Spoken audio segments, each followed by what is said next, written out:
Selamat pagi anak-anak, hari ini hari pertama kalian masuk sekolah. Jadi pertama-tama Bapak minta kalian memperkenalkan diri kepada teman-teman kalian di sini, oke? Hello everyone, introduce my name Dira Sepira with NPM 2241181, class management 22C. Here I will explain the material about liquidity risk management. Baik, yang pertama yaitu manajemen risiko likuiditas. Manajemen risiko likuiditas adalah proses mengidentifikasi, mengukur, dan mengelola risiko kekurangan likuiditas yang dapat berdampak pada kemampuan perusahaan untuk memenuhi kewajiban jangka pendeknya. Hal ini penting untuk menjaga stabilitas keuangan dan memastikan kelangsungan usaha.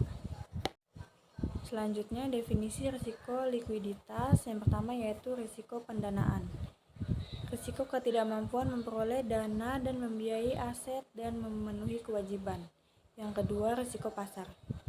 Risiko ketidakmampuan menjual aset pada harga wajar karena pasar yang kurang likuid. Yang ketiga, risiko arus kas. Risiko ketidaksesuaian antara arus kas masuk dan keluar yang dapat mengakibatkan kekurangan likuiditas.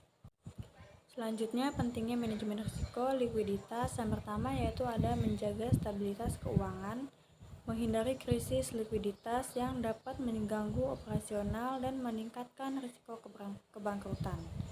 Yang kedua, memenuhi kewajiban. Memastikan perusahaan dapat memenuhi kewajiban jangka pendek seperti pembayaran gaji, supplier, dan bunga. Yang ketiga yaitu pemanfaatan peluang. Memungkinkan perusahaan memanfaatkan peluang investasi atau ekspansi bisnis dengan cepat. Selanjutnya, faktor yang mempengaruhi risiko likuiditas yaitu ada struktur pendanaan, komposisi sumber dana, jangka waktu, dan biaya.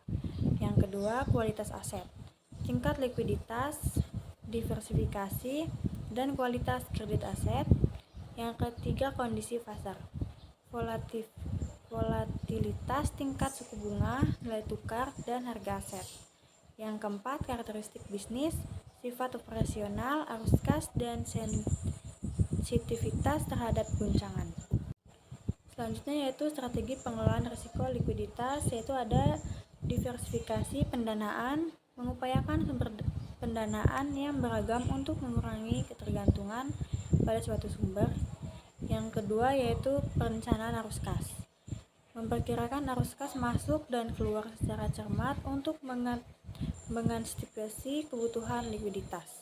Yang ketiga, manajemen aset dan liabilitas, menjaga keseimbangan antara aset dan liabilitas baik dari segi jangka waktu maupun nilai.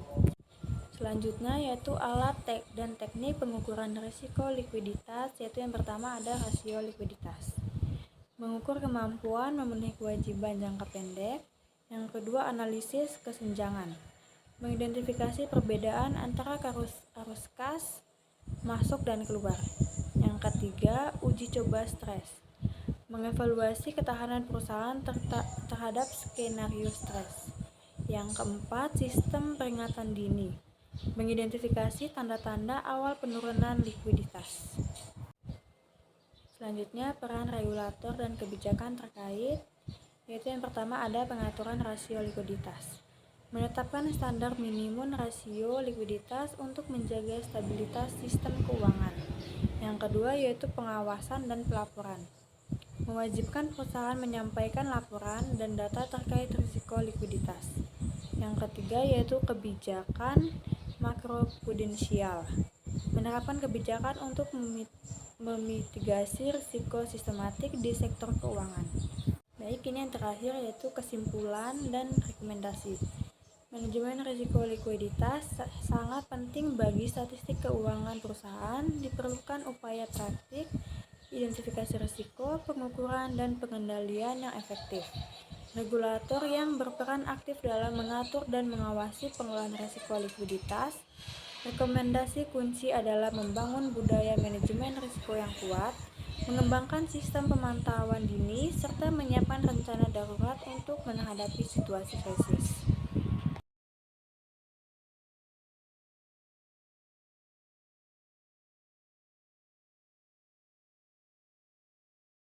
Okay, that's all my presentation. Thank you.